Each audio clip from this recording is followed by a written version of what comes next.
Steve Jobs introduced the first iMac 25 years ago, and we've gone through a lot of major design changes over the years, but this is the 2023 M3 iMac, and it looks the same as the M1 iMac from 2021. But that's not a bad thing because, look at it. It's stunning. So in this review video, we're going to discuss why I sold my M1 iMac and I'm going to keep the M3. We're going to talk about the major mistake that you need to avoid when buying an iMac, and of course, if you should consider buying an M3 iMac over something like a Mac Mini. So let's start by expanding on that design, because you might not know this, but my very first Mac was an iMac. It was a 2009 iMac, and I've owned several others since then, and in my opinion, this right here is peak design for the iMac. The boxy frame, the color options, the way the power cable magnetically attaches to the back of the Mac, the Ethernet port built into the power cord,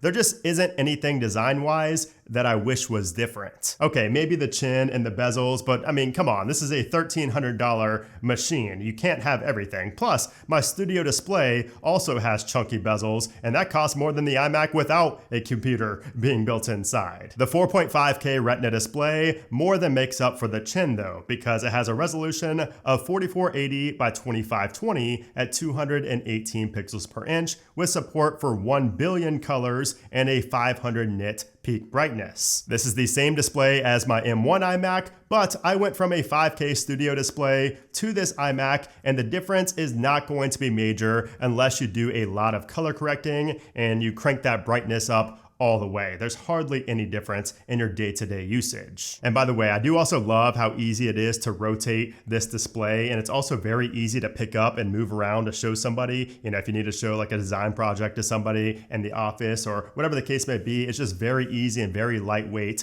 to maneuver around with. We do get color matching accessories with the M3 iMac, including the braided cable, and while USB-C would have been nice to have for the keyboard and the mouse, I personally do not mind Lightning being used here, especially since it's not like the cord is going to be used very often. I maybe use the cord to plug these in maybe once a month, maybe twice a month at most. The battery lasts a while, so that was never really a big deal to me. But heading back inside, we do have 6 high fidelity speakers with force canceling woofers, and the sound on this machine is solid for playing music, for playing videos.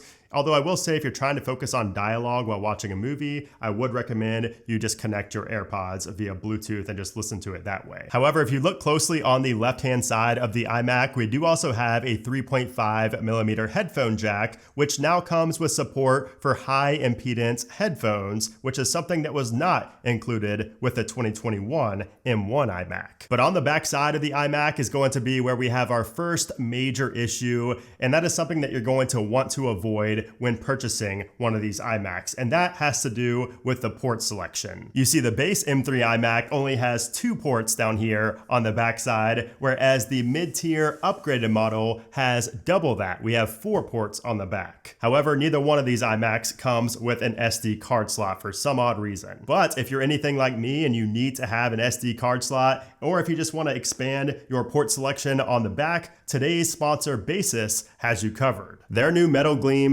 USB-C hubs not only look awesome with that metallic finish, but they also allow you to plug in additional USB-C devices. But more importantly, both the 6-in-1 and the 10-in-1 hubs give you fast data transfer speeds of 10 gigabits a second. My favorite, of course, is the 10-in-1 because it does have that SD and micro SD card slot, which is missing from the iMac. It does also come with 2 HDMI ports, 2 USB-C ports, one of which is 100 watts, 3 USB-A ports, and an Ethernet port. And since we have 2 HDMI ports, you can cast an external display at the full 4K 120Hz, or if you want a dual monitor setup on, say, like a MacBook, you can use both ports and get a solid output of 4K at 60 Hz. Oh, and you might have also noticed this button on the hub. That is a screen lock button. So when you press it, it locks the external monitor that you're casting to. That way you don't need to disconnect the hub to stop sharing your screen. But of course, if you don't need all of that extra I/O, the smaller, more compact 6-in-1 hub is going to be a better solution for you. This one has 2 USB-C ports, 2 USB-A ports,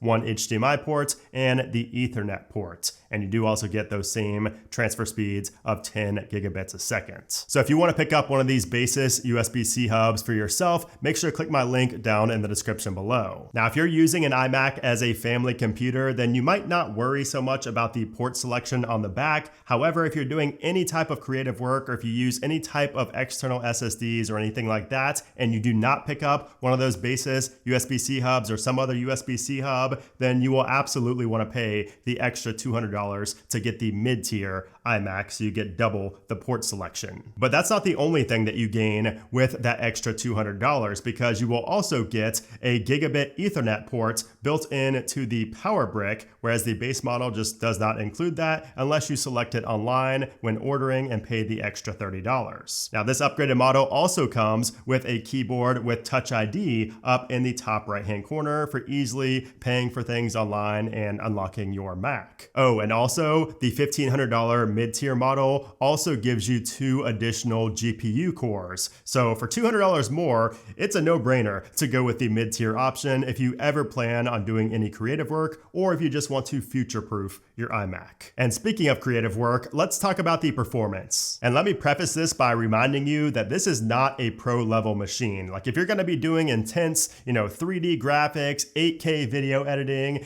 building machine learning models, things like that, you're not going to want an iMac. You're going to want to get maybe an M2 Pro Mac Mini or a Mac Studio. They're going to give you significantly better performance, and they're also just going to be a better price, because if you were to spec up the iMac all the way up, it just simply would not be worth it with the performance that you would get. If I were to upgrade something, I would likely choose the RAM upgrade to go from 8 gigabytes to 16 gigabytes, but that's mainly just because I use SSDs. I use external drives for everything, so it's not a deal breaker for me. However, I do have to say that 256 gigabytes of storage is miserable in 2023. I don't know why Apple is shipping these with only 256 gigs. Like, that's not even enough for my iPhone. So I loaded up one of my videos in Final Cut Pro to edit, and it handled it just fine. As a matter of fact, I'm editing this video right here that you're watching on this iMac. So, it does everything well. I did notice some lag, and I did get the spinning beach ball like one time or maybe twice when I was applying tracking blur effects and just different motion VFX from third parties, but it wasn't enough to make me want to quit using it and go back to my Mac Studio. Now, this wasn't a super intensive, video with, an hour-long video with tons of effects, but it's probably more than your average person is going to do on an iMac, and it handled it just fine. I did also color grade a photo, which is the photo that you see in the thumbnail for this video, in Lightroom. That was also a breeze on this machine. And even though I was exporting a video and editing a photo in Lightroom at the same time, there wasn't really any major lag despite some memory swap taking place. I didn't really, this is the one time where I did get the beach ball, but it wasn't anything too intense. It lasted like 2 seconds and it was gone. I did also test out some gaming on the iMac because the M3 chip does introduce hardware accelerated ray tracing, and the games actually played pretty well given the specs. It did seem better than the M1 iMac that I had, but there wasn't really as big of a difference as I was hoping for in gaming between M1 and M3. I thought it would be a major change, but it wasn't really. I mean, I was still averaging around 30 frames per second on the games that I tested out, so it's not like the games were unplayable. But at the end of the day, like I've been saying throughout this video, the M1 iMac performs very similar to the M3 iMac. So you might be wondering, you might be asking yourself, well, why are you gonna go through the hassle of selling your M1 iMac? It's a pain to ship that thing out and all that. Why are you going to do that just to keep the M3, which is pretty much the same? Well, there's 2 main reasons. Number one is something I haven't even talked about yet, and that is Bluetooth 5.3 and Wi-Fi 6E. So I do have a Wi-Fi 6E router. So if I want to take advantage of the full speeds, I need a device that's compatible with that, Wi-Fi 6E. So this is going to be better when I am browsing on Wi-Fi because I don't usually have Ethernet hooked up to my iMac. So that's going to be a big difference for me. And then also Bluetooth 5.3. So I use my AirPods every single day. Bluetooth 5.3 is going to help even with the keyboard and the mouse most likely because you're going to get more reliable connections. You're going to be able to connect from further away. You can connect more devices. All of those things make Bluetooth 5.3 a better upgrade as well over 5.0 on the M1 iMac. And the second main reason is because if I do not sell my M1 iMac now, it's probably going to be pretty much worthless by the next time a new iMac comes out. So we don't know when that's going to be. It's probably going to be M5 since Apple seems to be on a 2-year cycle or 2-chip cycle, I should say, for the iMac. So at that rate, it seems like the iMac M1 is probably going to be pretty much worthless. Like right now, the M1 iMac is going for around $800 to $900 on eBay. So I'm satisfied with that. It's going to pay for about half, or maybe even a little bit over half of this iMac. So to me, that's worth it. And let me just say, if you have an Intel iMac right now, I do absolutely think it's worth it to upgrade to the M3 iMac. Even upgrade to the M1 is going to be worth it. Like if you have a 27-inch, yes, you are going to be missing out on the bigger display, which could be a deal breaker for some people, along with the port selection on the back may be less than you're used to.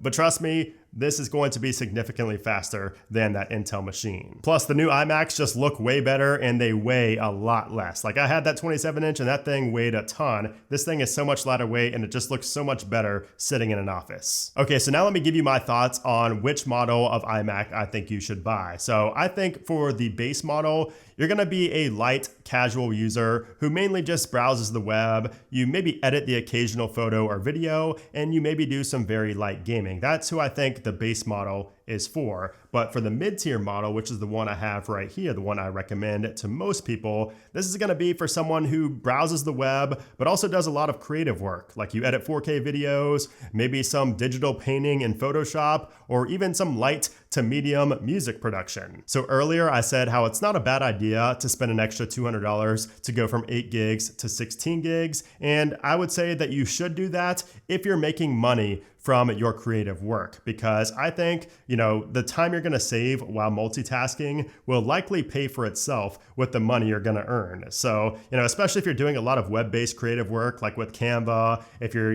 building out websites with Squarespace or Framer or something like that, you are gonna notice a difference and an improvement with 16 gigs of RAM. And of course, you can upgrade the SSD to 512 gigabytes, but in my opinion, you're better off just buying external SSDs and running your projects off of those drives. Because if you find yourself needing to spend $400 or more on upgrades, you might as well just, buy a spec'd up Mac Mini or even a base Mac Studio and hook that up to an external display. Because at that point, you're getting in high dollar territory where the bang for your buck is just simply not going to be worth it with the iMac. So if you're in the market for an all-in-one computer and you don't want to deal with all of the clutter and all the cords, you just want a clean, super aesthetic, really solid looking computer, there is nothing better on the market than the iMac, both in terms of performance and also looks. I mean, I really don't think there's anything that looks better than this when you go into a home office or into work and you see this thing just sitting on a desk. It just has a presence to it. And I don't have kids, but I would imagine that if you do have kids, this is going to be a computer they're going to be obsessed with. So just prepare for that. If you get this for yourself, your kids are probably going to love it and they're going to want to use it. But anyways, guys, I hope you enjoyed this review of the M3 iMac after about a month of usage. If you did, I would appreciate if you gave it a thumbs up. Also, make sure to subscribe by clicking that button down below for more future Mac videos. Also, let me know in a comment down below what you thought of this review. Did you agree with it? Did you disagree? Do you have an iMac? Let me know your thoughts down there. I love talking to you and just hearing your opinions as well. But anyways, guys, thanks again for watching,